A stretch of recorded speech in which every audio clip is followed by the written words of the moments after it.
nakausap ko na rin po yung nanay at yung kapatid ni Catherine Camilon. Dininay po nila na merong special relation or affair yung Camilon at saka si naturang POI na police officer.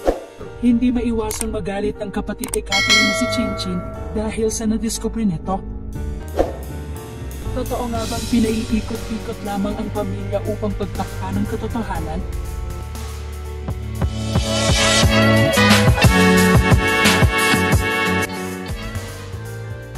Talagang ang revelasyon ng kapatid ay hindi maiwasang magdulot ng kalituhan sa mga tao.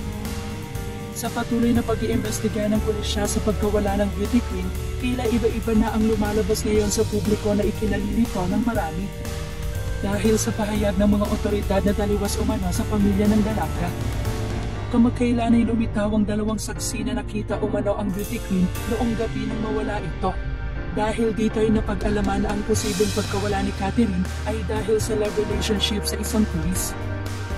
Quarrel among this victim and suspect. Allegedly, it is open secret that they have love relationship. Very obvious, doon sa sasakyan nakita ng duguan ang ulo ng biktima. Pahayag ni General Karamat.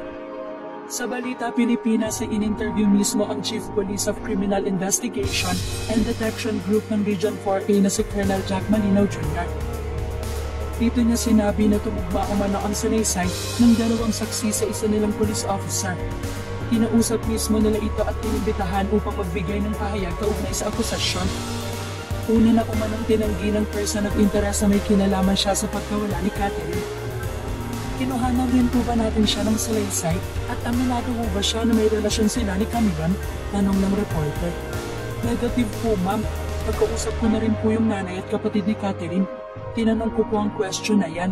Dininay po nila na merong special relation affair si Camilon at naturang POI police officer. Sagot nito.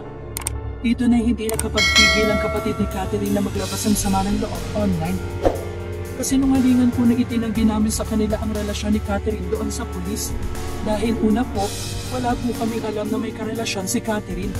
Dahil wala siyang sinasabi at kapag tinatanong namin siya ay palaging wala ang sagot niya. Kaya ang sabi namin sa kanila ay wala kaming alam na may gano'n na sitwasyon si Catherine. Ani Chinchin.